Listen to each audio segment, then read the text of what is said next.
Okay. So good evening सर्वांना. आणि मी मंगेश ज्ञानेश्वर बोरकर, संचालक sambodhi I S academy, Mumbai, Thane. तुमचं SNDT चर्चगेट महाविद्यालय आणि युनिव्हर्सिटी यांच्यातर्फे पॉलिटिकल सायन्स डिपार्टमेंट तर्फे चित्रालेले प्राध्यापक चित्रालेले यांनी जे हे आपलं 3 दिवसाचं सेशन आयोजित केलेलं होतं पंचायत राज या संदर्भात आणि थोडंसं स्पर्धा परीक्षा, तर त्या संदर्भातलं हे आपलं माझं 3रं लेक्चर आहे आणि हे शेवटचं लेक्चर आहे तुमच्यासाठी या विषयावरती. ऍक्च्युली पंचायत राज हा विषय सुद्धा एका तासाच्या शेड्यूलमध्ये कव्हर करता येत नाही प्रॅक्टिकली. कारण आम्ही जे आमच्या MPSCच्या क्लासेसमध्ये शिकवतो तो त्याला कमीत कमी पंचायत राजला व्यवस्थित म्हणजे विथ डिक्टेशन्स लिहून देणे, काही गोष्टी डिस्कस करणे, प्रश्न उत्तर घेणे, ह्या पद्धतीने जर केलं तर कमीत कमी 2-2 तासाचे 6 ते 7 लेक्चर्स तरी लागतात. ओके, म्हणजे 14 तास वगैरे तुम्ही गृहीत धरा. मला या 14 तासाला कट शॉर्ट करून, म्हणजे तसं तर तुमच्या म्हणजे या महाविद्यालयातर्फे फक्त 1-1 तासच मला हे करण्यात आला होता, पण मी ऍट माय ओन मी हे लेक्चर्स 2 तास, 1.5 तास, पावणे 2 तास वगैरे असं घेतोय. ठीक आहे. सो वेळेचा काही इश्यू नाहीये. वेळेच्या संदर्भात मी असा 1 तास म्हटलं तर 1च तास असं कधीच करत नाही, कारण माझं मिशन हे विद्यार्थ्यांच्या भवितव्यासाठी आहे आणि त्याच्यामुळे मी तसा काही खूप प्रोफेशनल नसतो. म्हणजे एखाद्या कॉलेजनी मला 1 तासच घ्या म्हटलं तर मी 1.5 तास पण घेतो. एनिवे, सो मागील जे 2 सेशन झाले त्याच्यामध्ये मी तुम्हाला MPSC बद्दल पण सांगितलं, तुम्हाला हे पण सांगितलं की तुम्हाला हा जो तुमचा टॉपिक आहे पंचायत राज, जो तुमच्या पॉलिटिकल सायन्समध्ये आहे, तुमच्या सेकंड इयरला, थर्ड इयरला, व्हॉटएव्हर तुमच्या पॉलिटिकल सायन्स म्हणजे BA पॉलिटिकल सायन्स करत असताना किंवा BA करत असताना ज्यावेळेस तुम्ही भारतीय संविधान शिकता, सो भारतीय संविधानामध्ये तुम्हाला पंचायत राज हा एक महत्वाचा घटक आहे आणि हे पंचायत राज जाणून घेणं फार आवश्यक आहे. ओके, म्हणजे मी आता 15 ऑगस्टला माझ्याकडे जे UPSC MPSCचे जे विद्यार्थी माझ्याकडे जे बॅचेस सुरू झालेले आहेत, तर आम्ही 15 ऑगस्टचा एक सेशन ठेवलेलं होतं 15 ऑगस्टच्या निमित्ताने आणि त्याच्यामध्ये विषय होता की आपण भारताचे नागरिक म्हणून आपली जी व्यवस्था आहे, आपली जी ही पंचायत राज व्यवस्था आहे, आपली ही जी संविधानाने निर्माण केलेली व्यवस्था आहे, ती आपल्याला जाणून घेणं किती महत्वाचं आहे. ओके, आणि ते जाणून न घेतल्यामुळे आपल्या देशामध्ये किती मोठ्या प्रमाणात समस्या निर्माण झालेल्या आहेत. म्हणजे आपण शिक्षित असतो, सुशिक्षित असतो, आपण डॉक्टर्स असतो, इंजिनियर्स असतो, आपण इव्हन सायंटिस्ट असतो, आपण इव्हन फार वेगवेगळ्या प्रोफेशनमध्ये असतो. पण आपला अभ्यास जर भारतीय संविधानाचा नसेल, भारतीय संविधानाला जोडून जर अर्थव्यवस्थेचा अभ्यास नसेल, आपला जर दृष्टिकोन विज्ञाननिष्ठ नसेल, तर किती मोठा प्रॉब्लेम होतो, हे त्या दिवशी आम्ही डिस्कस केलं आणि मग विद्यार्थ्यांना मी नवीन विद्यार्थी आहेत सगळे ते माझे. मग त्यांना मी सांगितलं, की तुम्हाला भारताच्या जे भारत या देशाबद्दल काय वाटतं? भारताच्या स्वातंत्र्याबद्दल तुम्ही किती जबाबदार नागरिक म्हणून तुम्ही तुमचे कर्तव्य पालन करता? तुम्हाला काय वाटतं की चॅलेंजेस कुठले आहेत आणि ते चॅलेंजेस कशामुळे आहे? सो अल्टिमेटली ते जे डिस्कशन होतं त्याच्यामध्ये सगळ्यात मूलभूत गोष्ट होती की भारताचे आम्ही नागरिक आहोत, परंतु नागरिकांची कर्तव्य आम्हाला माहिती नाही आहेत. नागरिक म्हणून आपण जबाबदारीने वागतो का, हाही मोठा प्रश्न आहे. आणि या भारतीय संविधानाने ही जी रचना निर्माण केलेली आहे, ज्युडिशियरी, लेजिस्लेटिव्ह आणि एक्झिक्युटिव्ह, तर हे जे कार्यकारी मंडळ, कायदे मंडळ आणि न्यायमंडळ आहे, या न्यायमंडळाचा सुद्धा आपला नीटचा अभ्यास नसतो, त्याचं आकलन नसतं. आपले जे मूलभूत अधिकार आहेत ते सुद्धा आपल्याला माहिती नसतात. राज्याची नीतिदर्शक तत्वे जी असतात तर ते राज्याने काय काम केलं पाहिजे त्या संदर्भात सुद्धा आपल्याला माहिती नसतं. अनेक सामाजिक आर्थिक परिवर्तनासाठीच्या ज्या काही सरकारी योजना असतात त्याच्याबद्दल आपल्याला माहिती नसते आणि या सरकारी योजना राबवतानाचा जो महत्वाचा घटक असतो तो असते पंचायत राज व्यवस्था. आणि या पंचायत राज व्यवस्थेमध्ये म्हणजे शहरी भागातील जर बघितले तर महानगरपालिका आहे, नगर परिषद आहे, नगरपंचायती आहेत, पालिका आहे, ठीक आहे. म्हणजे डिफेन्स फोर्सेस असतात, कॅन्टोन्मेंट बोर्ड्स वगैरे आहेत आणि ग्रामीण भागातली जी पंचायत राज व्यवस्था आहे त्याच्यामध्ये तुमचं जिल्हा परिषद हायर लेवलला, ज्याच्याबद्दल आपण मागच्या भागामध्ये बोललो, पंचायत समिती आहे, मधला दुवा आहे आणि सरतेशेवटी ग्रामपंचायत. ही यंत्रणा, या यंत्रणेचं एकंदरीत जे काही या यंत्रणेची एकंदरीत जी जबाबदारी आहे, त्या जबाबदारीच्या बद्दल आपल्याला माहिती असणं फार आवश्यक आहे. म्हणजे हा जो घटक आहे ना पंचायत राज, हा घटक फक्त विद्यार्थी, स्पर्धा परीक्षेची तयारी करणारे विद्यार्थी यांनीच फक्त परीक्षा पास होण्यापुरता अभ्यासायचा नाही आहे किंवा तुमच्यासारखे जे विद्यार्थी ग्रॅज्युएशन करतायत, बी-ए करतायत, तर त्यांनीच हा फक्त तेवढ्यापुरता अभ्यासायचा नाही आहे. तर हा ॲप्लिकेशनचा पार्ट आहे. हा पार्ट तुम्ही ज्यावेळेस म्हणजे आपण ज्याला म्हणतो ना, की भारताचे सुजाण नागरिक होणं. सो त्या सुजाण नागरिक होण्यासाठी सुद्धा या पंचायत राज व्यवस्थेचं आणि भारतीय संविधानाला जाणून म्हणजे जर तुम्ही जाणून घेतलं, तर तुम्ही चांगले नागरिक होऊ शकता. सो त्या दृष्टिकोनातून सुद्धा याचा अभ्यास करायचा आहे. कॉम्पिटिटिव्ह एक्झाममध्ये कसं असतं, की कॉम्पिटिटिव्ह एक्झाममध्ये विद्यार्थी काय बाबा कुठले आर्टिकल आहे, कुठला तो कायदा होता, की ज्या कायद्यामुळे पंचायत समितीची स्थापना होते, कुठल्या कायद्यामुळे ग्रामपंचायत स्थापन करता येते, कुठले-कुठले कुठल्या-कुठल्या काय म्हणतात त्याला आयोग आलेले होते, कुठले-कुठले कमिशन्स होते, वसंतराव नाईक कमिटी केव्हा आलेली होती, तखतमल जैन केव्हा आलेला होता, वगैरे, वगैरे, बलवंतराय मेहता समिती, अशोक मेहता समिती. बस रट्टा मारो, पाठ करा आणि फक्त तिथे घोका आणि ओका ह्याच्या पलीकडे स्पर्धा परीक्षांचे मॅक्झिमम विद्यार्थी दुसरं काही करत नाही. अनेक विद्यार्थी जे परीक्षा पास होतात, ते भविष्यामध्ये किती चांगले अधिकारी होतात, हा सुद्धा खूप मोठा प्रश्न आहे. त्याच्यामुळे या गोष्टी ज्यावेळेस आपण अभ्यासतो, तर या गोष्टी खूप जाणीवपूर्वक अभ्यासा. या गोष्टींचं जाणीवपूर्वक आकलन करा, कारण या तुम्हाला व्यवहारामध्ये सुद्धा उपयोगात येणार आहेत. ठीक आहे? सो आता अधिक काही मी बोलत नाही, पण मागच्या लेक्चर्समध्ये मी संपूर्ण आढावा घेतला पंचायत राज व्यवस्थेचा प्राचीनपासून मध्ययुगीन आणि नंतर आधुनिक. त्याच्यानंतर मी त्याच लेक्चर्समध्ये तुमची पंचायत राज व्यवस्था जी आहे, तर त्याच्यामध्ये ग्रामपंचायतीपासून आपण डिस्कस केलं, पंचायत समिती आपण डिस्कस केलं, जिल्हा परिषद आपण डिस्कस केलं. त्याच्यामध्ये मी तुम्हाला ज्या काही समित्या आधी झालेल्या होत्या केंद्र स्तरावरती, राज्य स्तरावरती त्याच्याबद्दलचा एक मी आढावा घेतला. सोबत मी तुम्हाला काही महत्त्वाचे जे कायदे होते, त्याच्याबद्दल सुद्धा मी तुम्हाला सांगितलेलं आहे. त्या कायद्यांबद्दल काही थोडीशी असाइनमेंट सुद्धा तुम्हाला दिलेली होती आणि एकंदरीत आपण ते तो जो पार्ट आहे, जो रूरल पंचायत राजच्या संदर्भात आहे, तर तो आपण कंप्लीट केलेला होता. ओके. आज 20 ऑगस्ट ओके. आज 2020 आहे. ओके. म्हणजे 20 ऑगस्ट 2020 ठीक आहे. सो सगळंच 20 आहे. ओके. 20-20-20 आणि आजच्या दिवशी हे माझं तुमच्यासाठीचं एक लास्ट म्हणजे व्याख्यान विथ रिस्पेक्ट टू पंचायत राज आणि मी मॅडमला सांगितलं होतं, चित्रा मॅडमला, की अ, शेवटच्या याच्यामध्ये मी अर्बन पंचायत राज जे आहे, तर त्याच्यावरती मी थोडंसं डिस्कशन करणार आहे. ठीक आहे. तुम्हाला तुमच्या सिलेबसमध्ये विद्यापीठीय महाविद्यालयाच्या सिलेबसमध्ये सुद्धा हा घटक आहेच. तुमच्या मॅडमने मला ते सिलेबस पाठवलेलं होतं. सो तो घटक आहेच. आता याच्यामध्ये काय आहे ना, की महानगरपालिका, नगर परिषद, नगरपंचायत ओके आणि 74th अमेंडमेंट आपण बोललेलोच होतो. याच्या आधीच मी तुम्हाला सांगितलं होतं, की 73rd अमेंडमेंट ॲक्ट आणि 74th अमेंडमेंट ॲक्ट तर त्याच्याबद्दल आपण ऑलरेडी बोललेलोच होतो. सो 73rd अमेंडमेंट ॲक्ट आणि 74th. तर 74th is related to this municipal corporations, महानगरपालिका. ओके. आणि मग त्याच्यानुसार मग कॉन्स्टिट्यूशनल स्टेटस वगैरे जे आहे, तर ते या सगळ्या गोष्टींना मिळालं. आता आपल्याला महानगरपालिकेचा अभ्यास करताना, नगर परिषदेचा, नगरपंचायतीचा याचा अभ्यास करत असताना थोडंसं परत हिस्टॉरिकली जाणं आवश्यक आहे. पहिले मी महानगरपालिकाच्या संदर्भात बोलेल आणि नंतर मग खाली आपण खालच्या स्तरावरती जाणार. अ, स्पर्धा परीक्षेमध्ये कसे प्रश्न विचारले गेलेले आहेत ते पण मी जो काही कालावधी माझ्याकडे आहे तर त्याच्यामध्ये मी थोडंसं सांगेल आणि याच्यामध्ये कुठले-कुठले महत्त्वाचे ॲक्ट्स आहे, डेव्हलपमेंट काय त्याबद्दल बोलू आणि हा ओव्हरऑल भाग तुम्हाला तुमचं ॲन्सर रायटिंगसाठी कसा महत्त्वाचा आहे, तर त्याच्याबद्दल पण मी थोडंसं सांगेल. जसं मी मागच्या लेक्चर्समध्ये सुद्धा ते सगळं लिंक करून, इंटरलिंकिंग करून सांगितलं होतं. सो त्याबद्दल मी तुम्हाला सांगेल.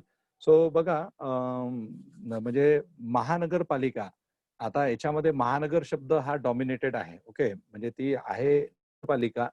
ओके. पालिका आहे, परंतु ती महानगरपालिका आहे. ओके. म्हणजे आता महानगरपालिका, नगरपालिका, मग नगरपंचायत. सो नगर, महानगर ओके. आपण जर हे केलं, की आपण म्हणतो खेड्यात खेड्यात राहतो. खेडं आहे, गाव आहे, है ना, म्हणजे टाउनशिप्स ठीक आहे. त्याच्यानंतर मग आपण कुठेतरी एखादी सिटी असते ओके सिटी. सो आधीपासूनचे शब्द आहेत नगरम ओके. नगरम शब्द आहे एन्शियंट हिस्ट्रीमध्ये, प्राचीन भारताच्या इतिहासामध्ये आणि मग ह्या नगरमचं मग नगर झालं. आता अनेक साऊथ इंडियामध्ये जर तुम्ही गेलात तर नगरम हा शब्द आढळतो. सो हे नगर, नगर म्हणजे काय तर एखादं चांगलं मोठं शहर आणि नंतर महानगर म्हणजे काय तर खूप मोठं शहर. म्हणजे आता मुंबई महानगरपालिका आपण म्हणतो, मुंबई महानगरपालिका. सो या जस्ट अ मिनिट. सो या मुंबई पालिकेच्या संदर्भात किंवा ठाणे महानगरपालिका आपण म्हणतो किंवा आपण आणखी ज्या कुठल्यातरी मोठ्या-मोठ्या महानगरपालिका ज्या आहेत, तर त्याचं आपण ज्यावेळेस नाव घेतो, सो ही महानगरांची ज्यावेळेस आपण नावं घेतो ना, तर ही महानगरं म्हणजे आपल्यासमोर काहीतरी असं एक मोठं चित्र निर्माण होतं, की खूप मोठं काहीतरी शहर असेल आणि खूप लोकं असतील, खूप बिल्डिंग्स वगैरे असतील. म्हणजे एखाद्या गावातल्या व्यक्तीला जर तुम्ही म्हटलं, की बाबा मुंबईला जायचं आहे, तर त्या गावातल्या व्यक्तीसमोर मुंबईचं काहीतरी वेगळं इम्प्रेशन असतं. म्हणजे त्याला बाकीची शहरं माहिती नसतात, मुंबईच्या आजूबाजूची, परंतु त्याला मुंबई म्हटलं तर एक काहीतरी फार वेगळं हे असतं. सो अशा ह्या महानगरपालिका म्हणजे जिथे एक नगरापेक्षा मोठं स्ट्रक्चर आहे, ज्या ठिकाणी खूप लोकं राहतात, खूप मोठ्या प्रमाणात लोकसंख्या आहे वगैरे, वगैरे. सो आता महाराष्ट्रामध्ये किंवा एकंदरीत भारताच्या संदर्भात आपण थोडा विचार करू आणि मग हे. सो मुंबई म्हणजे भारतातील जी पहिली महानगरपालिका आहे, तर ती मला वाटतं सुरुवातीला सांगितलं होतं. मद्रास महानगरपालिका होती. 1688 मध्ये तिची स्थापना झाली आणि त्याच्यानंतर मुंबई महानगरपालिकेची जी स्थापना आहे, तर ती 1888 मधली स्थापना आहे. त्यानंतर 1947 पर्यंत भारतामध्ये मुंबई, कलकत्ता, मद्रास आणि त्रिवेंद्रम या 4 ठिकाणीच महानगरपालिका अस्तित्वात होत्या. 4 ठिकाणी. ओके. 1947 पर्यंत. आणि त्याच्यानंतर मग आता सध्याच्या परिस्थितीमध्ये महाराष्ट्रामध्ये एकंदरीत 27 महानगरपालिका आहेत. त्याच्यातली 2016 मधली पनवेल महानगरपालिका ही रिसेंट महानगरपालिका आहे. ठीक आहे. सो ह्या ज्या वेगवेगळ्या महानगरपालिका आहे म्हणजे स्पर्धा परीक्षांच्या दृष्टिकोनातून जर तुम्हाला प्रश्न जर आले स्पर्धा परीक्षांच्या दृष्टिकोनातून, सो त्याच्यामध्ये स्पर्धा परीक्षांच्या दृष्टिकोनातून तुम्हाला कुठली महानगरपालिका कोणत्या वर्षी स्थापन झाली याच्या संदर्भात तुम्हाला प्रश्न येऊ शकतात. ओके. त्याच्यामध्ये समजा आता हे मुंबई आहे, तर मुंबईचं 1888 तसंच नागपूर. आता नागपूर बरचसं चर्चेमध्ये वगैरे असतं अलीकडच्या काळामध्ये, आहे की नाही? नागपूरचे जे महानगरपालिका आयुक्त आहेत, ओके, 1951. ओके. सो त्याच्यामुळे नागपूर महानगरपालिका बऱ्याचदा चर्चेमध्ये असते. ठीक आहे.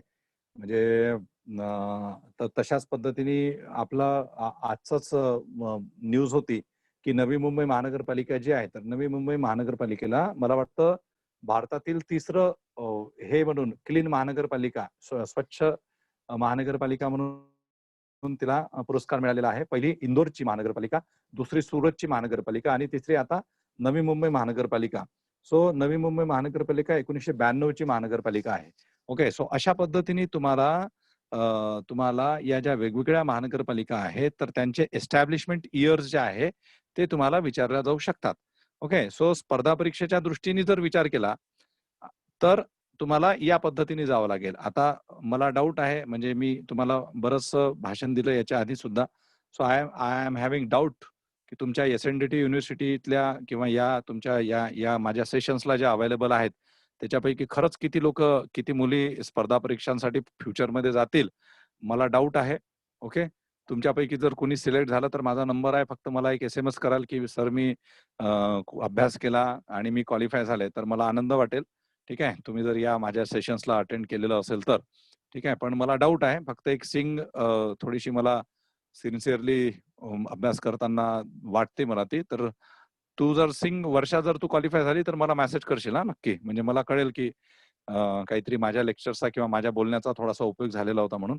सो एनिवे तर हे प्रत्येक वेळेस मी आता स्पर्धा परीक्षात असं येतं ते न सांगता मी तुम्हाला तुमच्या दृष्टिकोनातून काय महत्वाचं आहे, तर त्यात सुद्धा त्या पद्धतीने मी बोलणार.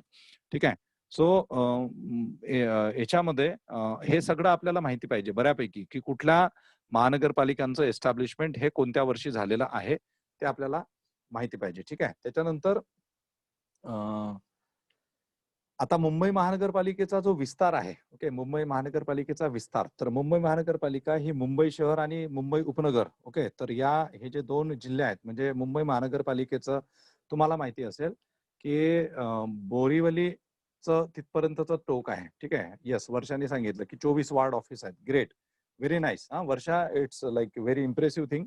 म्हणजे तू अभ्यास करते हे दिसतं त्याच्यामधून. ठीक आहे. कारण तूच एकटी आन्सर्स देते, बाकी कोणी आन्सर देत नाही. ओके. सो असाच अभ्यास व्यवस्थित ठेव. सो मुंबई महानगरपालिकेमध्ये मुंबई शहर सुद्धा येतं आणि मुंबई उपनगर सुद्धा येतं. ठीक आहे. आणि ही महाराष्ट्रातील सर्वात मोठी महानगरपालिका आहे. मुंबई महानगरपालिका एकीकडे आणि बाकीच्या महानगरपालिका एकीकडे असा सगळा प्रकार आहे तो. आणि मुंबई महानगरपालिकेचं बजेट सुद्धा तुम्ही बजेट बघून घ्याल. मी तुम्हाला असाइनमेंट म्हणून सांगतो की बजेट बघून घ्याल की मुंबई महानगरपालिकेचं बजेट किती असतं.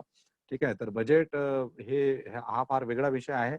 आणि मुंबई महानगरपालिकेला सोन्याची कोंबडी देणारी, सोन्याची अंडी देणारी, नॉट कोंबडी, सोन्याची अंडी देणारी कोंबडी सुद्धा म्हटलं जातं. ओके. सो तेवढं एक फार मोठं स्टेटस जे आहे तर ते मुंबई महानगरपालिकेचं आहे. पुढे जाऊया. काही प्रश्न अशा पद्धतीचे पण येऊ शकतात फॅक्च्युअल इन्फॉर्मेशन मध्ये, किंवा तुम्हाला ती फॅक्च्युअल इन्फॉर्मेशन फार महत्वाची आहे की सर्वाधिक महानगरपालिका असणारी राज्य कोणती आहेत भारतातील. ठीक आहे. सो आता जसं महाराष्ट्रामध्ये मी तुम्हाला सांगितलं की इतक्या महानगरपालिका आहेत, 27 महानगरपालिका आहेत. ठीक आहे.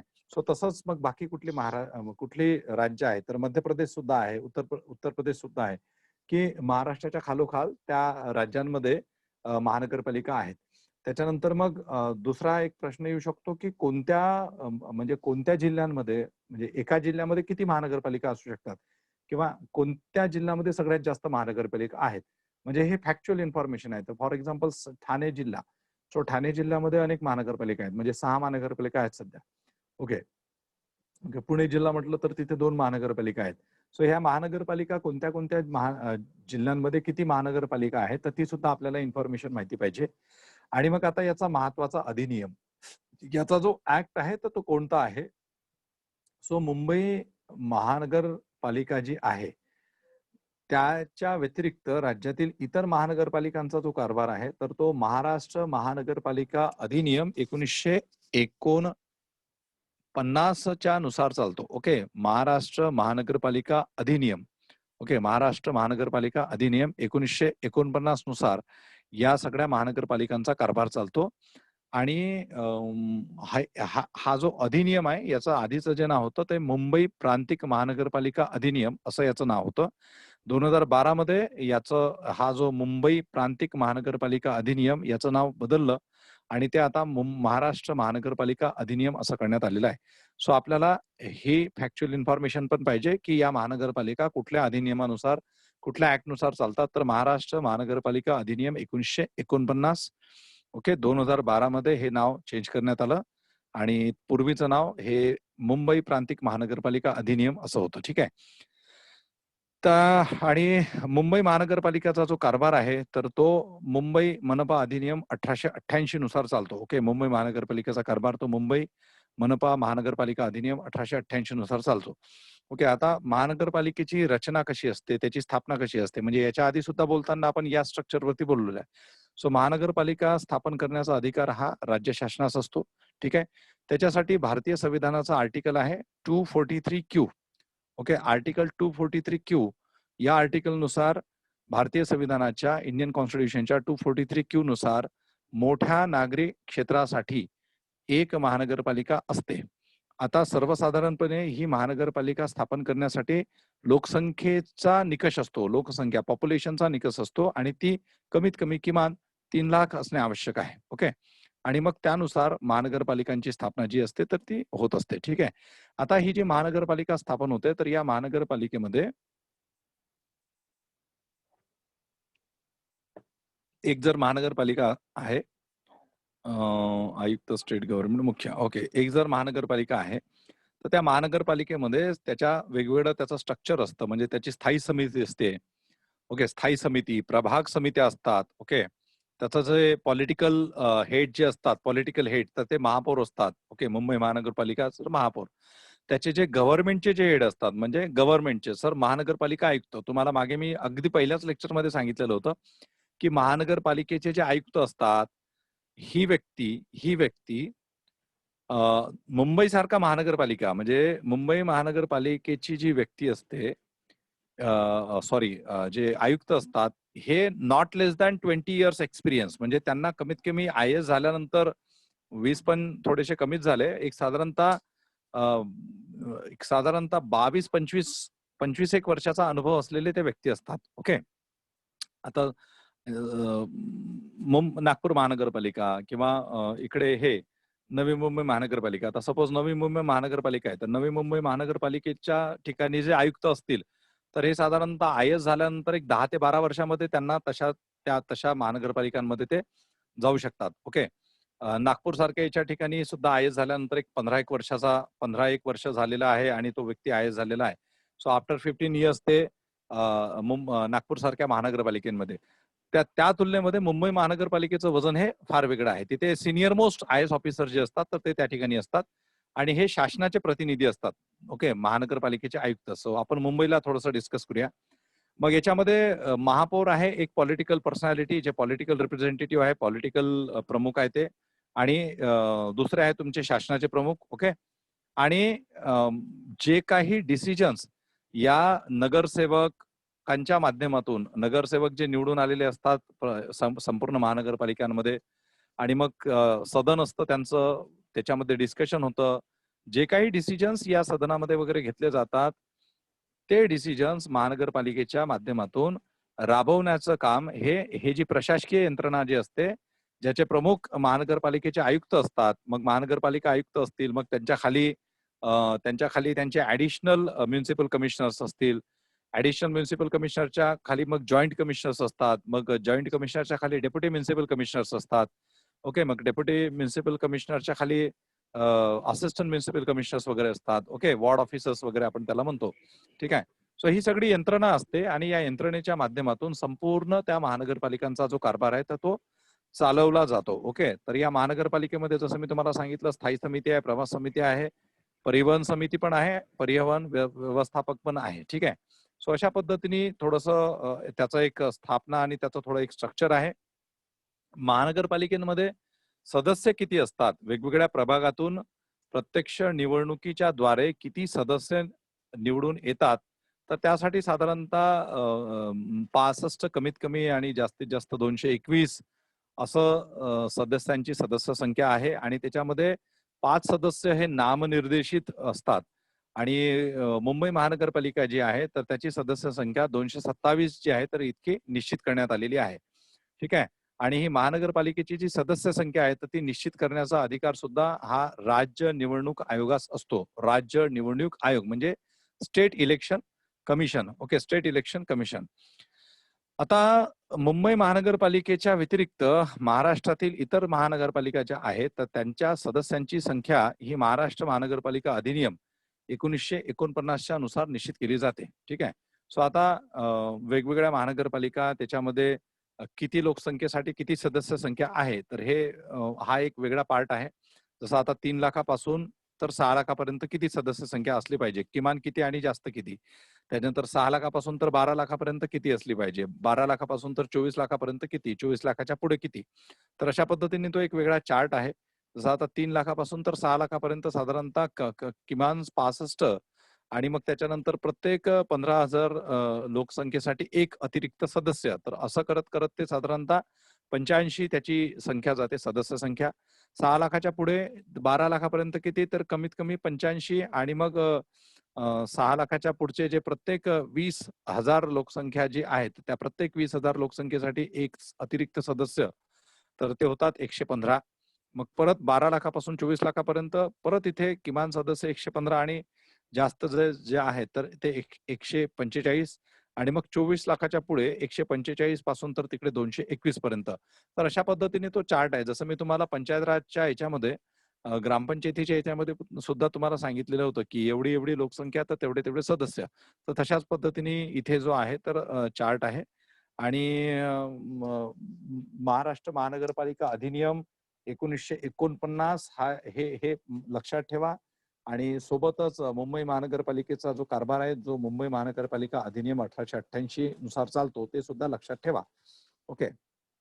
पुढे आता याच्यामध्ये नामनिर्देशित सदस्य जे असतात, ओके, सो त्यांची काय पात्रता असते किंवा त्यांना कशा पद्धतीने अपॉइंट केलं जातं, नॉमिनेट केलं जातं.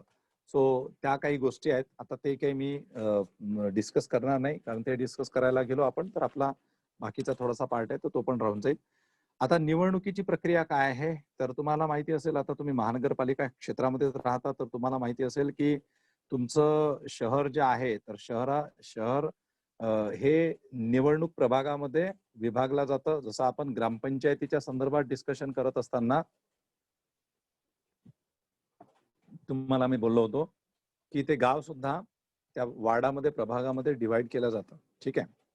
तर तसंच इथे सुद्धा आहे की तुमचं शहर जे असतं, महानगर जे असतं, त्या महानगराचं डिव्हिजन हे प्रभागामध्ये होतं आणि त्याच्यानंतर हे सगळी जनगणनेची आकडेवारी वगैरे लक्षात घेऊन तिथले जे महानगरपालिका आयुक्त जे आहेत, सो ते त्या प्रभागाची रचना करतात किंवा तसा प्रस्ताव तयार करतात आणि नंतर हा जो प्रस्ताव असतो या प्रभाग रचनेच्या संदर्भात, ओके, निवडणूक आयोग जे आहे तर ते त्या प्रस्तावाला, त्या प्रभाग रचनेचा ज्या प्रस्ताव असतो तर त्याला निवडणूक आयोग जे आहे तर ते मान्यता देत असते आणि मग प्रत्येक प्रभागामधून साधारणतः 3 ते 5 सदस्य जे आहेत तर ते निवडले जातात. किमान 3 आणि जास्तीत जास्त 5 सदस्य निवडले जातात आणि त्याच्यानंतर मग इथे असं आहे की मुंबई महानगरपालिकेमध्ये एका प्रभागातून एकच सदस्य निवडला जातो. ओके. पण बाकी ज्या महानगरपालिका आहेत तर त्याच्यामध्ये साधारणतः एका प्रभागामधून 3 सदस्य आणि जास्तीत जास्त 5 सदस्य निवडले जातात. ठीक आहे. मग आता याच्यामध्ये परत आरक्षणाचं आलं तर आरक्षणाच्या संदर्भात सुद्धा आपण बोललेलो होतो की आरक्षण कशा पद्धतीने आहे. ठीक आहे. सो 2011-12 पासून स्थानिक स्वराज्य संस्थांमध्ये महिलांना 50% आरक्षण जे आहे तर ते देण्यात आलेलं आहे आणि तुम्हाला हे पण मी सांगितलेलं होतं की अनुसूचित जाती, अनुसूचित जमाती, ओके, यांना त्यांच्या त्या महानगरपालिका क्षेत्रातील लोकसंख्येचं प्रमाण जे आहे तर त्या लोकसंख्येच्या प्रमाणात त्यांच्या जागा ज्या असतात तर त्या राखीव असतात आणि त्याच्यामध्ये मग 50% ज्या जागा आहेत, सो त्या 50% जागा या महिलांसाठी राखीव ठेवलेल्या असतात. ओके, महिलांसाठी रिझर्व्ह असतात. तर त्याच्यामुळे तुम्ही आता हे डोक्यात लक्षातच ठेवा की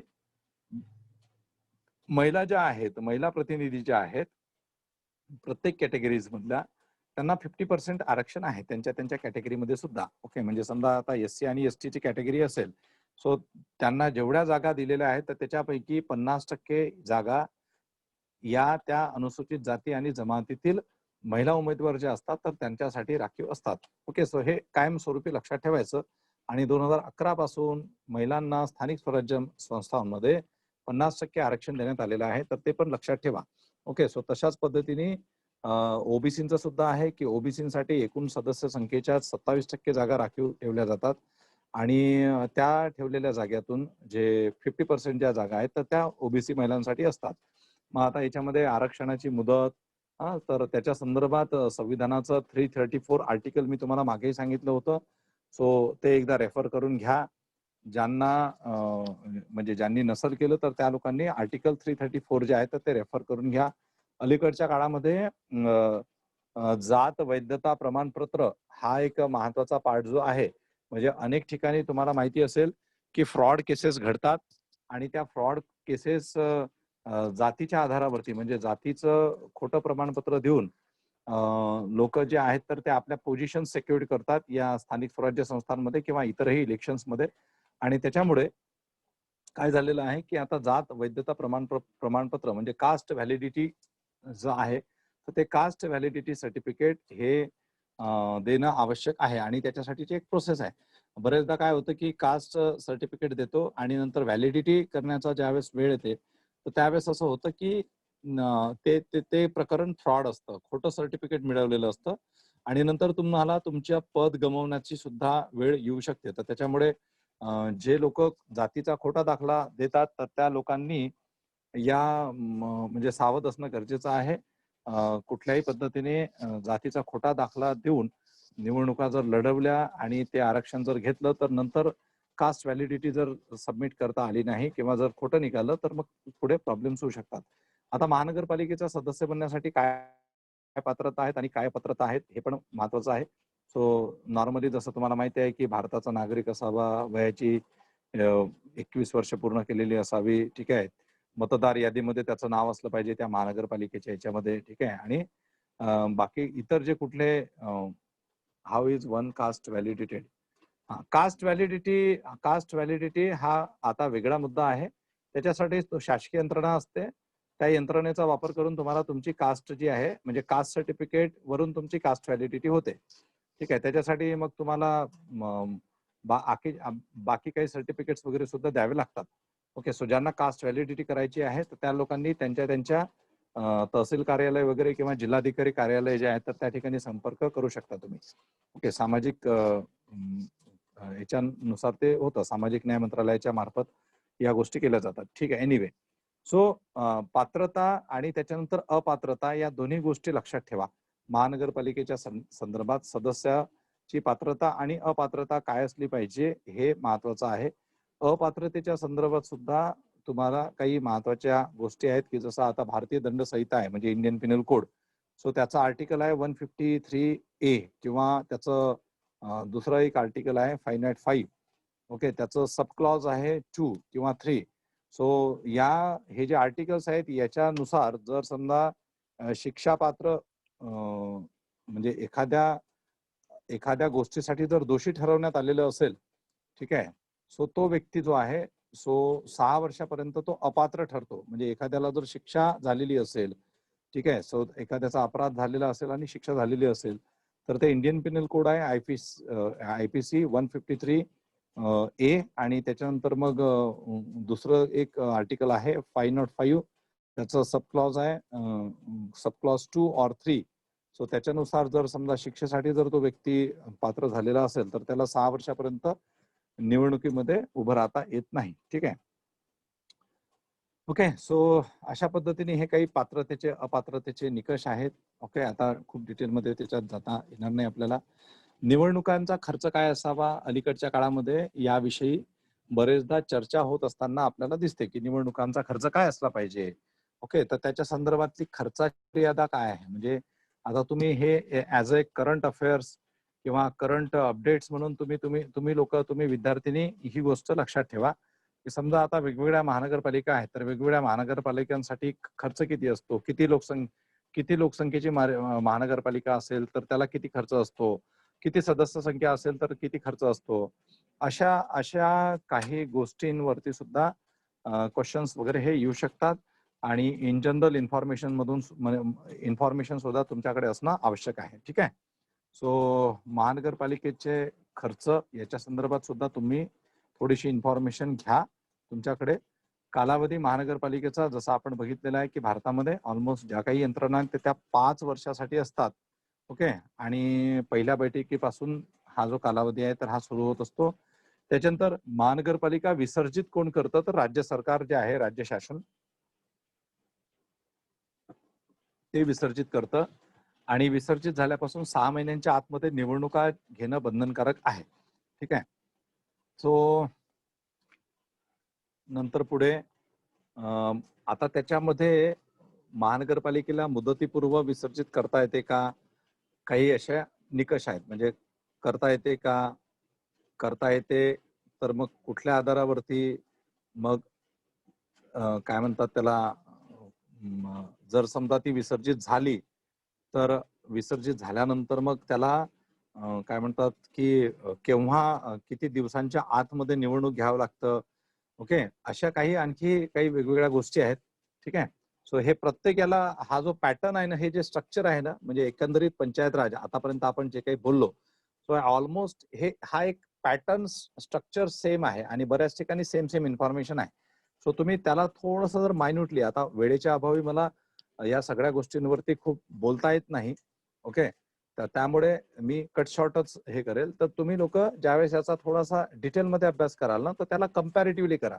म्हणजे आता आपलं लोकल सेल्फ गव्हर्नमेंटमध्ये अर्बन आणि रुरलचा कम्पॅरेटिव्ह अभ्यास करा थोडासा, तर तुम्हाला अनेक गोष्टी या सिमिलर दिसतील. ठीक आहे, सिमिलर दिसतील. तर त्या सिमिलर ज्या आहेत त्याला तुम्ही थोडंसं एक वेगळं आयडेंटिफाय केलं तर तुमचा अभ्यास करणं हे सोपं होणार. हे थोडंसं तुम्हाला एक ओरिएंटेशन दिलं अभ्यासाच्या संदर्भात की आपण अभ्यास करताना कसा अभ्यास केला पाहिजे. ठीक आहे. ज्या सिमिलर गोष्टी आहेत त्या तुम्ही एकत्र करू शकता एका बाजूला, की बाबा हे याच्यासाठी सुद्धा हेच आहे, त्याच्यासाठी सुद्धा तेच आहे. म्हणजे 3-4 गोष्टींसाठी एकच फॉर्म्युला आहे, तो जो कॉमन फॉर्म्युला आहे. तर तो कॉमन फॉर्म्युला तुम्हाला जर लक्षात राहिला तर that is well and good. ठीक आहे. चला पुढे चलूया. त्यानंतर आता महानगरपालिकांच्या सदस्य जे असतात तर त्यांचा काय कालावधी असतो. सो कालावधी म्हणजे 5 वर्षाचाच महानगरपालिकेचा कालावधी 5 वर्षाचा असतो, तर महानगरपालिकांचे सदस्य सुद्धा 5 वर्षासाठी असतात. आता राजीनामा कोण कोणाकडे देतं ते पण महत्वाचं आहे सर. आता महानगरपालिकेचे सदस्य जे आहे तर ते कोणत्याही वेळी जे महानगरपालिकेचे जे आयुक्त असतात त्यांना राजीनामा देतात. ओके, महानगरपालिकेचे सदस्य हे महानगरपालिकेच्या आयुक्तांकडे आपला राजीनामा जो आहे तर तो सुपूर्द करतात. त्याच्यानंतर आता सदस्यांचे वेतन वगैरे काय असतं तो एक वेगळा विषय आहे, त्याच्यात मी काही जात नाही. आणि सदस्य सदस्य म्हणून किती काळ राहतात, कोणत्या गोष्टीमुळे ते अपात्र ठरतात, हे सुद्धा काही नियम आहेत. ठीक आहे. त्याच्यानंतर आपण थेट महापौर आणि उपमहापौर, ओके, महापौर आणि उपमहापौर जे आहेत तर त्यांच्याबद्दल थोडंसं बोलूया. आता महापौर तुम्हाला माहिती असेल, मुंबईमध्ये तुम्ही लोक राहता, तर मुंबई महानगरपालिकेच्या कोण आहेत सध्या महापौर? मुंबई महानगरपालिकेच्या महापौर कोण आहेत सध्या? एनीबडी?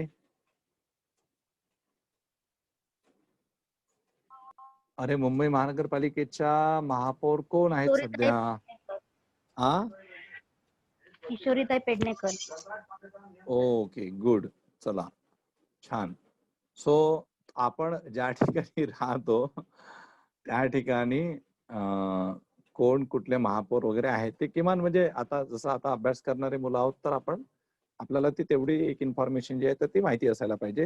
हे लक्षात ठेवायचं. आयुक्त कोण आहेत, महानगरपालिकेचे आयुक्त कोण आहेत, आपण ज्या जिल्ह्यामध्ये राहतो त्या जिल्ह्याचे जिल्हाधिकारी कोण आहेत, समजा आपण तालुका प्लेसमध्ये राहत असो तर तालुक्याचे तहसीलदार कोण आहे. ठीक आहे. हे थोडस फक्त म्हणजे जर आपण तिथे राहतो तर आपल्याला त्या तिथल्या ऍडमिनिस्ट्रेटिव्ह ऑफिसर्स बद्दल थोडी माहिती असायला पाहिजे. ग्रामीण भागातील लोकांना, नॉर्मली ग्रामीण भागातील अनेक विद्यार्थ्यांना माहिती असतं हे. आणि अलीकडच्या काळात तर ते जाणीव फार व्हायला लागली.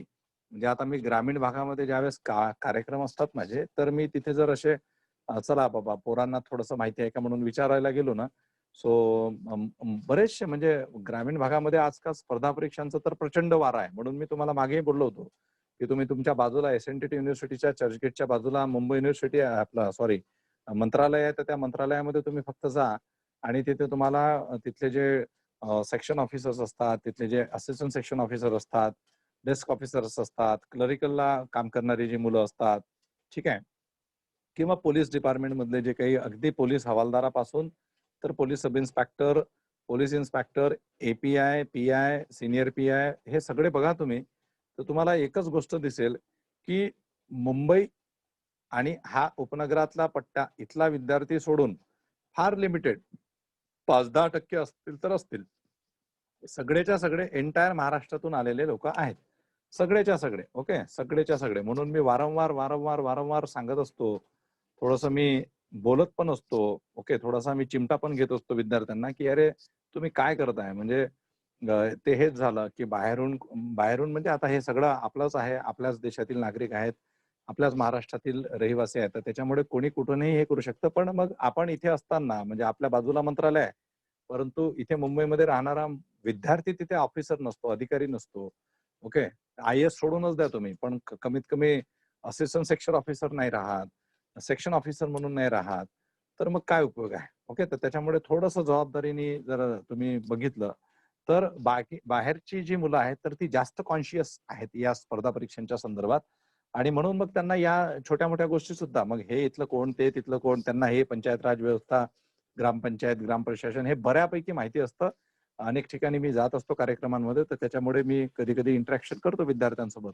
सो विद्यार्थी मला आन्सर देत असतात, ओके, परफेक्ट आन्सर देतात. एनिवे, सो आता महापौर आणि उपमहापौर जे आहेत तर त्यांची निवडणूक, ओके, सो महापौर आणि उपमहापौरांची निवडणूक, महापौराला आपण शहराचा प्रथम नागरिक म्हणतो. ओके, त्यांची निवडणूक काय तर महानगरपालिकेची जी निवडणूक होते तर त्याच्यातून जी पहिली बैठक घडवण्यात येते, तर त्या पहिल्या बैठकीमध्ये महानगरपालिकेच्या सदस्यांमधून एका व्यक्तीची महापौर आणि दुसऱ्या व्यक्तीची उपमहापौर म्हणून निवड केल्या जाते. त्याच्यानंतर मग याच्यामध्ये सुद्धा एससी, एसटी, ओबीसी आणि महिलांचं आरक्षण वगैरे आहे महापौराच्या संदर्भात. ठीक आहे. आरक्षणाच्या संदर्भात SC, ST, OBC, okay, SC एसटीचं आरक्षण हे लोकसंख्येच्या प्रमाणात आहे. ओबीसीचं 27% आणि महिलांचं जे आहे 50% आरक्षण आहे. ठीक आहे. आणि परत त्याच्यामध्ये जात वैधता प्रमाणपत्र, जात वैधता वगैरे ह्या सगळ्या गोष्टी त्याच्यामध्ये आहे. ठीक आहे. आता यांचा कालावधी वगैरे काय असतो तर महापौर व उपमहापौर यांचा कालावधी 2.5 वर्षाचा. त्याच्यानंतर कार्यकाल संपल्यानंतर महापौर आणि उपमहापौर हे नवीन महापौर येतपर्यंत त्या पदावरती असतात. आणि निवृत्त झालेल्या जे महापौर किंवा उपमहापौर असतात या दोन पैकी कोणत्याही पदावर पुन्हा निवडून येण्यास पात्र असतात. ओके, पात्र असतात. त्याच्यानंतर राजीनाम्यामध्ये उपमहापौर हे त्यांचा राजीनामा महापौरांकडे देतात. त्याच्यानंतर मग महापौर हे त्यांचा राजीनामा मनपा आयुक्तांकडे देतात. ठीक आहे. आणि नंतर मग काही आणखी निकष आहेत की राज्य शासनाकडून पदावरती कशा पद्धतीने दूर केल्या जातं वगैरे वगैरे. ठीक आहे. सो आता बऱ्याचशा गोष्टी आहेत, तर मी थोडासा आता फास्ट जाईल कारण माझ्याकडे आता लिमिटेड टाइम आहे. सो महापौर उपमहापौर यांच्या रिक्त जागा झाल्यास काय प्रोव्हिजन असतं, तो एक महत्वाचा पार्ट आहे. महापौरांची कार्य काय असतात, तुम्हाला तुमच्या अकॅडमिक युनिव्हर्सिटी एक्झाम मध्ये मुंबई महानगरपालिका त्याच्या संदर्भात ते डिटेल क्वेश्चन्स विचारले जाऊ शकतात. अधिनियमाच्या संदर्भात तुम्हाला प्रश्न विचारले जाऊ शकतात. महापौर उपमहापौरांची काम काय असतात त्याबद्दल विचारलं जाऊ शकतं. ठीक आहे. यातलं जे आरक्षण वगैरे जे आहे त्याच्या संदर्भात सुद्धा तुम्हाला प्रश्न विचारले जाऊ शकतात. सो महापौराचे कार्य, ठीक आहे. त्याच्यानंतर महापौर नॉर्मली ज्या बैठकी वगैरे होत असतात महानगरपालिकांच्या, तर त्या बैठकांचे अध्यक्षस्थान भूषवतात. संपूर्ण बैठकीचं संचालन करणे आणि संपूर्ण बैठकीवरती नियंत्रण ठेवणे हे महापौराचं काम आहे. आणि त्याच्यानंतर विशेष बैठक बोलावण्याचं सुद्धा कर्तव्य महापौरांकडे आहे. महानगरपालिकेचं जे संपूर्ण जे प्रशासन आहे तर त्याच्यावरती नियंत्रण ठेवणे हे सुद्धा महापौरांचं काम आहे. आणि त्याच्यानंतर एकंदरीत जी प्रशासकीय यंत्रणा आहे, तर या प्रशासकीय यंत्रणेचा जो प्रमुख आहे महानगरपालिका आयुक्त, सो या महानगरपालिका आयुक्ताकडून वेळोवेळी प्रशासनासंदर्भातले महत्वाचे अहवाल जे आहेत तर ते सुद्धा महापौर मागवतात. ठीक आहे. आणि महानगरपालिकेचे सर्व कागदपत्र अभिलेख वगैरे असतात तर त्यांची पाहणी महापौर करतात. एकंदरीत ओव्हरऑल एक सुपरव्हिजन हे जे आहे, सुपरव्हिजन महानगरपालिकांचं सुपरव्हिजन, तर हे काम महापौरांकडे आहे. आणि महापौर हे इलेक्टेड रिप्रेझेंटेटिव्ह आहेत हे लक्षात ठेवा. त्याच्यामुळे आपल्या देशातली जी डेमोक्रॅटिक सिस्टीम आहे, लोकशाही पद्धती, म्हणजे आपण कशा पद्धतीने चालतो की एकीकडे लोकशाही पद्धती आणि दुसरीकडे शासनाने नियंत्रित केलेली म्हणजे ब्युरोक्रॅटिक सिस्टीम. सो हे दोन्ही पण जे आहेत ना, तर हे दोन्ही मिळून हे शासन आणि प्रशासन चालवत असतात. ओके, तर तिथे पॉलिटिकल रिप्रेझेंटेटिव्हला हा एक चांगला अधिकार आहे. परंतु ऍट द सेम टाइम संपूर्ण जे अप्लिकेशनचा जो पार्ट आहे तर तो ब्युरोक्रेसीच्या हातामध्ये आहे. त्याच्यानंतर मग आता सभागृहाचा नेता हे एक महत्वाचं पद आहे. लक्षात ठेवा, सभागृहाचा नेता. ओके. सो दुसरं विरोधी पक्षनेता. ओके, सभागृहाचा नेता हे एक लक्षात ठेवा. तुम्ही माहिती काढून घ्याल कारण आता फक्त मला थोडं सांगता येईल. विरोधी पक्षनेता दुसरं एक महत्वाचं पद आहे. ठीक आहे. आता हे झाल्यानंतर तुमचं इथे महानगरपालिकेचे आयुक्त. तर जसं मी तुम्हाला सांगितलं की महानगरपालिका आयुक्त कोण असतात, तर हे सिनियर मोस्ट IAS अधिकारी असतात आणि ते IAS अधिकारी ह्या संपूर्ण अप्लिकेशन व्यवस्था म्हणजे इम्प्लिमेंटेशनचा जो पार्ट आहे तर ते बघत असतात. ठीक आहे. आणि साधारणतः 3 वर्षापर्यंत हे आयुक्त असतात. नॉर्मली असे नियमच आहेत की 3 वर्षामध्ये या लोकांची ट्रान्सफर वगैरे होत असते, गव्हर्नमेंट सेंट्रल गव्हर्नमेंटचे वगैरे जे सर्वंट्स असतात त्यांची. ठीक आहे. त्यानंतर मग आयुक्तांचे वेतन, एखाद्या वेळेस आयुक्तांचा जर समस्या झाली तर हंगामी आयुक्त नेमणूक करणे वगैरे. त्याच्यानंतर मग महानगरपालिका अतिरिक्त आयुक्त. ओके, मी जी काही तुम्हाला सिस्टम सांगितली की आयुक्तांच्या व्यतिरिक्त जे ऍडिशनल म्युन्सिपल कमिशनर असतात, जॉईंट म्युन्सिपल कमिशनर असतात, डेप्युटी कमिशनर असतात, असिस्टंट म्युन्सिपल कमिशनर्स असतात, तर त्याच्या संदर्भात सुद्धा आपल्याला एक थोडीशी इन्फॉर्मेशन पाहिजे. किंवा काही ठिकाणी आता असिस्टंट कमिशनरला वॉर्ड ऑफिसर म्हणतात. ठीक आहे. सो ती सुद्धा तुम्हाला इन्फॉर्मेशन पाहिजे. 2007 ला माझं एक म्हणजे माझं जे ऑफिस आहे तर ते मी नुकतंच तिकडे 2006 आय थिंक 6-7च्या दरम्यान. ओके, तर मी माझं ऑफिस दादरला सुरू केलेलं होतं आणि तिथे एक मुंबई महानगरपालिकेचे एक अधिकारी होते. सो त्यांनी त्यावेळेस ती वॉर्ड ऑफिसरची परीक्षा दिली होती आणि जैन नाव आहे त्यांचं. आणि त्याच्यानंतर ते माझ्याकडे गायडन्ससाठी आलेले होते. सो त्यांना मी 2दा भेटायला आले. त्यांना सर्व त्यावेळेस म्हणजे मी नुकतीच मेन्स वगैरे पण त्यावेळेस दिलेली होती 2006 ची वगैरे. आणि त्याच्या आधी मी 2004 ची मेन्स दिलेली होती. सो गायडन्स वगैरे त्यांना केलं आणि त्यांचं सिलेक्शन झालं. मुंबई महानगरपालिकेच्या त्या वॉर्ड ऑफिसरच्या पदावरती त्यांचं सिलेक्शन झालं. नंतर तर काही आमची अशी काही विशेष कधी काही भेट वगैरे झाली नाही. बट ते आता मुंबई महानगरपालिकेमध्ये म्हणजे आता 2008लाच त्यांचं मला वाटतं सिलेक्शन झालं आणि ते आता त्याच पदावरती आहेत बहुतेक. किंवा आता त्यांचं हे पण झालं असेल प्रमोशन वगैरे. सो पहिले नाव तर विसरलो पण जैन हे नाव मला अजूनही लक्षात आहे. ठीक आहे. सो भरपूर महत्वाची कामं जी आहेत तर हे जे वॉर्ड ऑफिसर किंवा असिस्टंट कमिशनर जे असतात तर यांच्या अखत्यारीत येत असतात. ठीक आहे. तर ही जी ब्युरोक्रेसी जी आहे, ही जी शासकीय यंत्रणा आहे, तर या यंत्रणेचा तुम्हाला एक थोडक्यात एक अभ्यास पाहिजे. बाकीचे जे आहे इथे परिवहन व्यवस्थापक, त्याच्यानंतर मुख्य लेखापरीक्षक, ओके. त्याच्यानंतर मग इथे शहर अभियंता, वैद्यकीय आरोग्य अधिकारी, नगरपालिका सचिव, या काही या या या यंत्रणेचा भाग असलेले हे जे अधिकारी आहेत, तर याच्याबद्दल आपल्याला एक थोडक्यात इन्फॉर्मेशन पाहिजे. खूप अशी डिटेलमध्ये काही इन्फॉर्मेशन घेण्याची गरज नाही. परंतु हे जे कामकाज चालतं तर त्याच्या संदर्भात ते आपल्याला थोडक्यात एक इन्फॉर्मेशन पाहिजे. त्याच्यानंतर मग महानगरपालिकेच्या ज्या सभा होतात, तर साधारणतः सर्वसाधारण सभा वर्षातून कमीत कमी 12 होणे आवश्यक आहे आणि प्रत्येक महिन्याच्या 20 तारखेच्या आत बोलवावी लागते, असा एक तो नियम आहे. त्याच्यानंतर मग सभा बोलवण्याचा अधिकार कुणाचा आहे, तर तो महापौराचा आहे आणि महापौर गैरहजर असतील तर उपमहापौर सभा बोलावतात. ठीक आहे. त्याच्यानंतर मग सभेचा दिवस, वेळ, ठिकाण हे सुद्धा महापौर निश्चित करतात आणि महापौर गैरहजर असतील तर स्थायी समितीचे सभापती ही सभा जी आहे तर ते निश्चित करतात. ओके. सो ही सर्वसाधारण सभा आहे, म्हणजे वर्षातून कमीत कमी 12 होणे आवश्यक आहे आणि म्हणजे प्रत्येक महिन्याला एक सभा. तसेच विशेष सभा सुद्धा आहे. या या सर्वसाधारण सभा, विशेष सभा याच्याबद्दल आपण आधी सुद्धा बोललेलो आहोत. सो विशेष सभा सुद्धा आहे. तर त्या विशेष सभेसाठी पर्टिक्युलर सदस्य संख्या जी आहे, तर त्या सदस्य संख्येने मागणी जर केली तर महापौर जे आहेत तर ते विशेष सभा बोलावतात. आणि त्याच्यानंतर मग सभेची पूर्वसूचना, गणसंख्या याच्याबद्दल आपण आधी डिस्कस केलेला आहे. सभा तहकूब करणे हा सेम पॅटर्न आहे जो आपल्या रुरल पंचायत राजमध्ये झाला, तो तसाच पॅटर्न जो आहे तर तो इथे सुद्धा आहे. गणसंख्या किती असली पाहिजे, तर एकूण सदस्य संख्येच्या 1/3 सदस्य. गणसंख्या म्हणजे काय, तर त्याला इंग्लिशमध्ये आपण कोरम म्हणतो. म्हणजे जर मीटिंग बोलवायची असेल तर त्या मीटिंगमध्ये किती लोक असले पाहिजे, तर एवढ्या संपूर्ण सदस्यांच्या पैकी 1/3 लोक ते असले पाहिजे. ठीक आहे. सो गणसंख्या असणे, सभेला तहकूब करणे म्हणजे काय, तर ती डिस्कनेक्ट करणे. ओके. तर ते तहकूब करणे म्हणजे ती सभा होत नाही त्या दिवशी. मग सभेचे अध्यक्ष कोण असतात, तर नगरपालिकेच्या प्रत्येक सभेचे अध्यक्ष हे महापौर असतात. ठीक आहे. ते जर गैरहजर असतील तर उपमहापौर असतात आणि दोघंही गैरहजर असतील तर महानगरपालिका सदस्य आपल्यातून एकाची अध्यक्षपदासाठी निवड करतात. ठीक आहे. त्याच्यानंतर मग ज्या काही चर्चा होतात, त्या चर्चेच्या अंतिमतः जे काही ठराव येतात समोर, तर ते ठराव बहुमताने मंजूर केले जातात.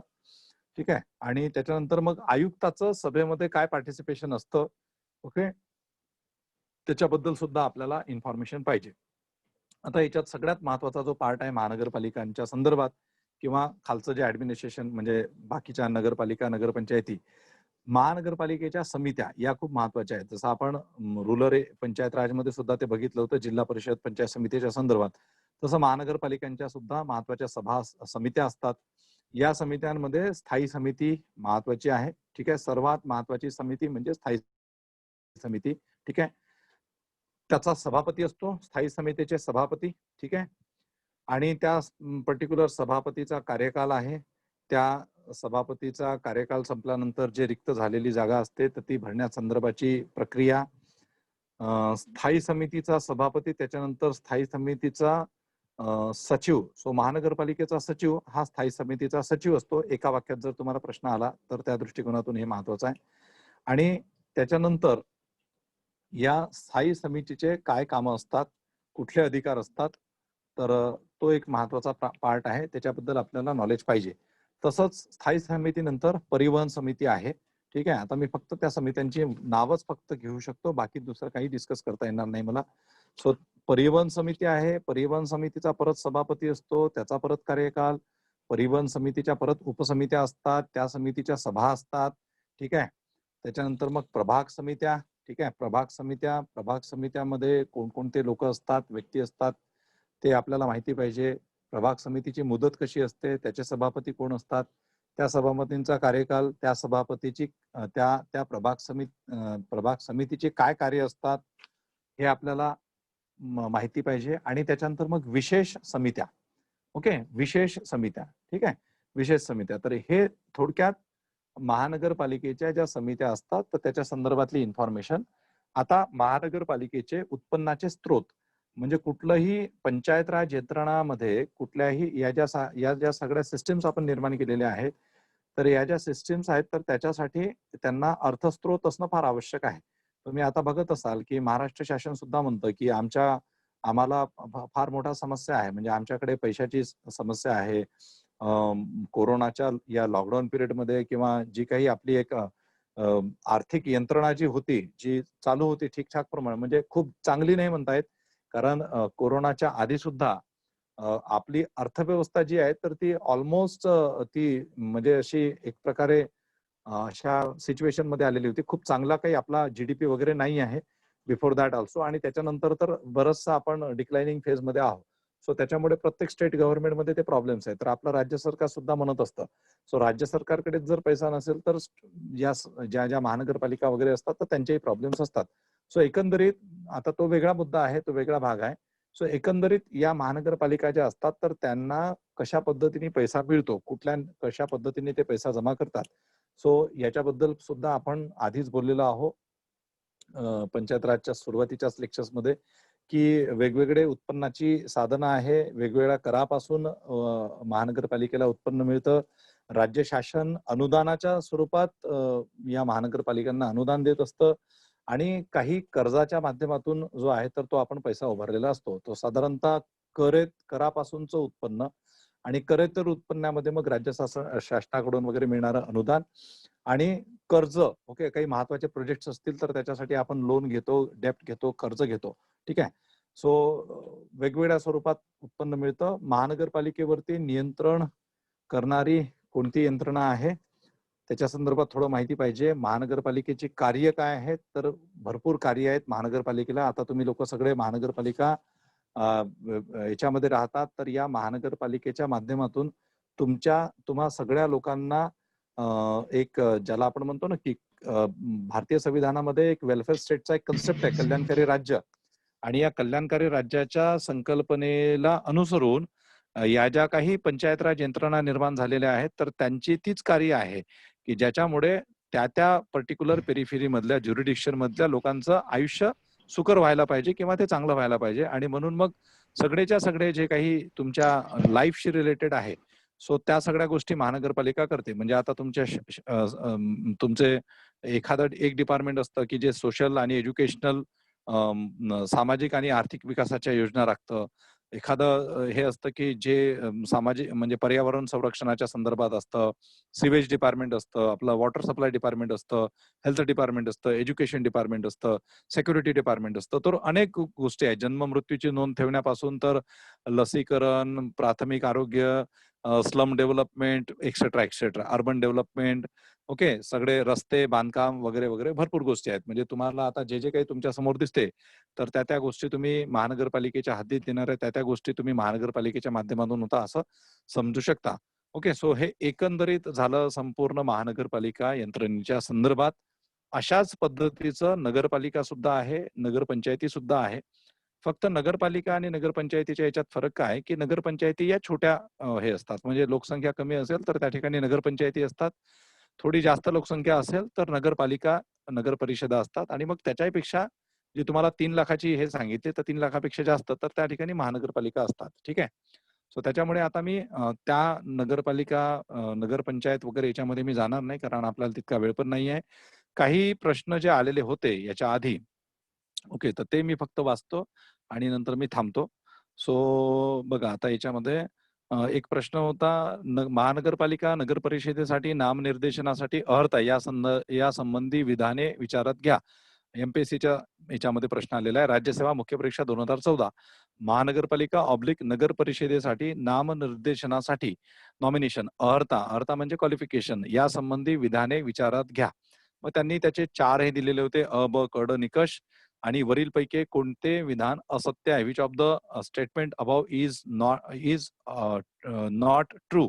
ओके, असा तो प्रश्न होता. मग त्याच्यात अ फक्त, क फक्त, ड फक्त, वरील पैकी एकही नाही. ठीक आहे, तर अशा स्वरूपाचा तो प्रश्न होता. आता व्यवस्थित वाचन केलेलं असेल, आपल्याला ते नामनिर्देशनासाठीच्या ज्या क्वालिफिकेशन्स आहेत त्या तुम्हाला जर माहिती असतील तर तुमचा हा प्रश्न करेक्ट येऊ शकतो. दुसरा एक प्रश्न होता, असिस्टंट सेक्शन ऑफिसर ची 2016 ची मेन्स होती, त्याच्यामधला आहे, एखाद्या महानगरपालिकेमध्ये नगरपालिका प्रशासनासंबंधी विशेष ज्ञान किंवा अनुभव असलेले जास्तीत जास्त किती नगरसेवक नामांकित केले जाऊ शकतात? ओके, नामांकित केले जाऊ शकतात. ओके, तो हा एक प्रश्न होता. सो एखाद्या महानगरपालिकेमध्ये नगरपालिका प्रशासनासंबंधी विशेष ज्ञान किंवा अनुभव असलेले जास्तीत जास्त किती नगरसेवक नामांकित केले जाऊ शकतात? असिस्टंट सेक्शन ऑफिसर मेन्स 2016 चा प्रश्न होता. तसाच एक प्रश्न, महानगरपालिकेच्या स्थायी समितीची रचना. ओके, राज्यसेवा मुख्य परीक्षा 2015 स्टेट सर्व्हिसेसचा. तर महानगरपालिकेच्या स्थायी समितीची रचना, त्याच्यामध्ये परत अ, ब, क, ड आणि वरीलपैकी कोणती विधाने बरोबर आहेत? मग केवळ अ आणि ब, अ, ब, क आणि ड म्हणजे सगळेच्या सगळे, आणि फक्त अ, ब आणि ड असं. ओके, सो हे असे काही प्रश्न आहेत. आणखी एक दोन प्रश्न घेतो आणि थांबतो मी. महानगरपालिका, नगरपालिका आणि नगरपंचायत क्षेत्र निर्मितीबाबतचा अधिकार खालीलपैकी कोणास आहे? महानगरपालिका, नगरपालिका आणि नगरपंचायत क्षेत्र निर्मितीबाबतचा अधिकार खालीलपैकी कोणास आहे? सो हा एक प्रश्न होता. केंद्र सरकार, राज्य सरकार, विभागीय आयुक्त, जिल्हाधिकारी, राज्यसेवा मुख्य परीक्षा 2012चा. सो म्हणजे असे एकंदरीत हे सगळेच्या सगळे फॅक्च्युअल क्वेश्चन्स आहेत. ठीक आहे. आणि त्याच्यानंतर जी नगर परिषद वगैरे जे आहे, सो नगर परिषदेमध्ये महाराष्ट्रामध्ये नगर परिषद, नगरपंचायतीचे कामकाज महाराष्ट्र नगर परिषद, नगरपंचायती व औद्योगिक नगरी अधिनियम 1965 च्या तरतुदीनुसार चालते, एवढं लक्षात ठेवा. ओके, कारण महानगरपालिकेचा साठीचा जो अधिनियम आहे तर तो वेगळा आहे, आणि नगर परिषद आपण कुठला अधिनियम वाचला होता तो, की जस्ट अ मिनिट. हा, सो म्हणजे महाराष्ट्र महानगरपालिका अधिनियम 1949, मुंबई महानगरपालिकेचा कारभार मुंबई मनपा अधिनियम 1888, आणि नगर परिषदेचा जो कारभार जो आहे नगर परिषदेचा, सो महाराष्ट्रामध्ये नगर परिषद, नगरपंचायतीचे कामकाज महाराष्ट्र नगर परिषद, नगरपंचायती औद्योगिक नगरी अधिनियम 1965 नुसार चालतं. ठीक आहे. आणि हा नियम महाराष्ट्र राज्याला संपूर्णतः लागू आहे. शहराचा चांगल्या पद्धतीने विकास व्हावा या दृष्टिकोनातून या शहरी स्थानिक स्वराज्य संस्था निर्माण करण्यात आलेल्या आहेत. ठीक आहे. सो परत नगर परिषदेची रचना, स्थापना आणि रचना जी आहे त्या दृष्टिकोनातून आर्टिकल 243Q हे जे आहे, आर्टिकल 243Q, या आर्टिकल 243Q मध्ये लहान नागरिक क्षेत्रासाठी नगर परिषदांचं प्रोव्हिजन देण्यात आलेलं आहे. ओके, नगर परिषदांचं प्रोव्हिजन या आर्टिकल 243Q मध्ये आहे, भारतीय संविधानाचं आर्टिकल 243Q.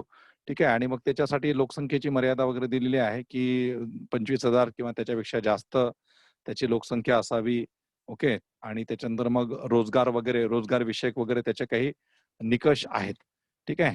त्याच्यानंतर परत नगरपालिकांचं वर्गीकरण आहे. नगरपालिकांचं वर्गीकरण परत 1 लाखापेक्षा अधिक, 40,000 ते 1 लाख, आणि त्याच्यानंतर 40,000 पेक्षा कमी. सो या पद्धतीने त्याचं वर्गीकरण सुद्धा दिलेलं आहे.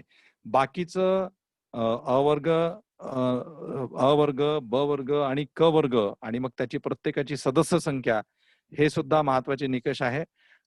महानगरपालिकेमध्ये जशी निवडणूक प्रक्रिया, रिझर्वेशन, आरक्षण, या सगळ्या गोष्टी आहेत.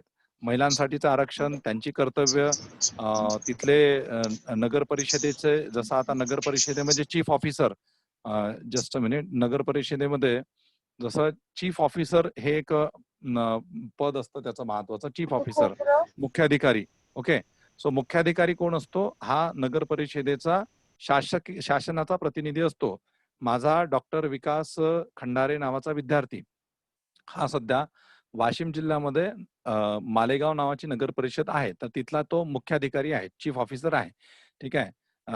माझी एक आणखी एक स्टुडंट होती, ती सुद्धा MPSC थ्रू पहिल्यांदा CO क्लास 1 झाली, आणि त्याच्यानंतर मग कल्याण डोंबिवली महानगरपालिकेला उपायुक्त, नंतर मग नवी मुंबई महानगरपालिकेला उपायुक्त. ओके, तिने माझ्याकडे UPSC साठी गायडन्स घेतलेलं होतं, माझं काळाचौकीला ज्यावेळेस ब्रांच होतं त्यावेळेस. ओके, सो ती आता इकडे पनवेल महानगरपालिकेमध्ये आहे सध्या, अतिरिक्त महानगरपालिका आयुक्त. ओके, सो तुम्हाला एमपीएससी थ्रू जर तुम्ही चीफ ऑफिसर म्हणून जरी सिलेक्ट झाला, क्लास 1 मध्ये जर सिलेक्ट झाला, तर तुम्हाला अशा छोट्या-छोट्या महानगरपालिका ज्या असतात, तर त्या ठिकाणी खूप मोठ्या पदावरती जाण्याची संधी मिळते. म्हणजे सुरुवातीलाच तुम्ही या नगरपालिकांचे, नगर परिषदांचे आता तो पहिले नगरपंचायतीमध्ये होता, नंतर मग परिषद आणि नंतर मग आता पुढे चालून छोट्या ज्या महानगरपालिका असतील, त्या ठिकाणी त्याला उपायुक्त, अतिरिक्त महानगरपालिका आयुक्त वगैरे या पदावरती तो पोहोचेल, माझा जो विद्यार्थी आहे. सो या सगळ्या अपॉर्च्युनिटीज ज्या आहेत, तर त्या तुम्हाला याच्या माध्यमातून मिळतात. तर शासनाचे प्रतिनिधी म्हणून तुम्ही या एकीकडे राजकीय व्यवस्था असते, ज्या राजकीय व्यवस्थेमध्ये तुम्हाला निवडणुकीच्या माध्यमातून जावं लागतं आणि दुसरीकडे तुमची एमपीएससी परीक्षा असते. एमपीएससीच्या परीक्षेच्या माध्यमातून तुम्ही डायरेक्टली नगर परिषदांमध्ये, नगरपंचायतीमध्ये मुख्याधिकारी म्हणून जाऊ शकता. ओके. सो ओव्हरऑल आता मी म्हणजे जसं मागे आपण ग्रामीण प्रशासनाबद्दल बोललो, तसं शहरी प्रशासनाच्या संदर्भात सुद्धा, पंचायत राजच्या संदर्भात, लोकल सेल्फ गव्हर्नमेंटच्या संदर्भात मला जो काही वेळ मिळाला, त्या वेळेमध्ये मी कव्हर करण्याचा प्रयत्न केलेला आहे. हे ओव्हरऑल झालेलं आहे आपलं. म्हणजे चित्रा मॅडमला सुद्धा माहिती आहे. चित्रा मॅडम आहेत ना तुम्ही आता, की हे तसं काही असं खूप धावपळीत शिकवण्याचा हा काही पार्ट नाही आहे, परंतु एक आढावा मी घेतलेला आहे आणि या एवढ्या 3 कमी लेक्चर्समध्ये मी वेळामध्ये सर दुसरं म्हणजे एवढ्या मॅरेथॉन पद्धतीने तुम्ही घेतलं तेच म्हणजे आपला एवढा वेळही नव्हता. अर्थात आपला हेतू हाच होता की हा तसा कम्पॅरेटिव्हली सोपा सिलेबस आहे, तर मुलींनी थोडा त्यांचा अभ्यास येस करावा, येस हे काही पण शिकवण्याचं अभ्यासाची पण एक नाही दृष्टी असतं. तुम्ही द्यावी की कशा पद्धतीने तयारी करावी सर, असं हो आपलं हो इंटेन्शन होतं. येस येस येस नाहीतर मी तोच आढावा घेण्याचा प्रयत्न केला. Yes sir. हा विषय असा म्हणजे आता यांना विद्यापीठाच्या परीक्षांमध्ये यांना जे लिखित स्वरूपाचे क्वेश्चन्स असतात, तर तिथे त्यांना थोडंसं आणखी डिटेलमध्ये म्हणजे हे जे स्ट्रक्चर आहे, हे स्ट्रक्चर बघा, मी यांना एक गोष्ट सांगितली की हे स्ट्रक्चर असं काही खूप डिफरन्शिएट होत नाही एकमेकांपासून. म्हणजे प्रत्येकाची एक असा साचा आहे, त्या साच्यामध्ये काय फक्त की महानगरपालिका आली तर तिथे थोडेसे निकष बदलतात, नगर परिषद आले की तिथे थोडंसं काही पद बदलतात, काही थोडीशी नावं बदलतात. म्हणजे इकडे महानगरपालिकांचे आयुक्त आणि मग इकडे नगर परिषदेचा मुख्य अधिकारी. ओके. जिल्हा परिषदेमध्ये तोच मुख्य कार्यकारी अधिकारी. म्हणजे ही थोडीशी नावं बदलतात. बाकी बऱ्याचशा गोष्टी या सिमिलर आहेत. ओके. म्हणजे निवडणुकीच्या संदर्भात सिमिलर आहे. फक्त काही कायद्यांची नावं बदलतात. जसं आता नगर परिषदेसाठी, नगरपंचायतीसाठी थोडा वेगळा कायदा आहे. तर महानगरपालिकेसाठी वेगळा कायदा आहे. तर तुम्ही थोडासा सगळ्या मुलींनी कंपॅरेटिव्हली अभ्यास करा. म्हणजे नॉट ओन्ली लाइक फक्त स्पर्धा परीक्षेच्या दृष्टिकोनातून नाही म्हणत आहे. तुमचा जनरली हा विद्यापीठाचा अभ्यास करताना, सिलेबसचा अभ्यास करताना सुद्धा कंपॅरेटिव्हली करा. कंपॅरेटिव्हली केलं तर तुम्हाला ते सोपं जाणार. ओके. सो एनिवे मॅडम मी इथेच थांबतो. आता तुम्ही बोलू शकता. धन्यवाद. मला पुन्हा एकदा तुमचं धन्यवाद की मला इथे तुम्ही या लेक्चर्सच्या माध्यमातून या मुलींसोबत इंटरॅक्शन करण्याची संधी दिली. तर मी थँक्यू सर, तुमचा thank you so political much. Science department, Chitra Lele madam आणि एसएनडीटी युनिव्हर्सिटी चर्चगेट मुंबईचा आभारी आहे. आणि सगळ्या विद्यार्थिनींनी ऐकून घेतलं आज. ओके. तशा त्या तिन्ही दिवस त्यांनी ऐकून घेतलेलंच आहे. फक्त स्पर्धा परीक्षांच्या संदर्भात तुम्ही कुठेतरी एक सिन्सिअरली विचार करा मुलींनो, कारण तुमचं भवितव्य एक चांगलं भवितव्य तुम्हाला त्याच्या माध्यमातून मिळू शकतं. बाकी तर ठीक आहे, तुम्ही म्हणजे पोस्ट ग्रॅज्युएशन कराल पुढे, म्हणजे आणखी खूप उशिरा काही निर्णय घेण्याच्या आधी एक व्यवस्थित सारासार विचार करून तुम्ही थोडासा या स्पर्धा परीक्षांच्या तयारीच्या पाठीमागे लागू शकता. Anyway madam, thank you. Thank you hello. Sir. आपण पुढे पण कंटिन्यू करू असं.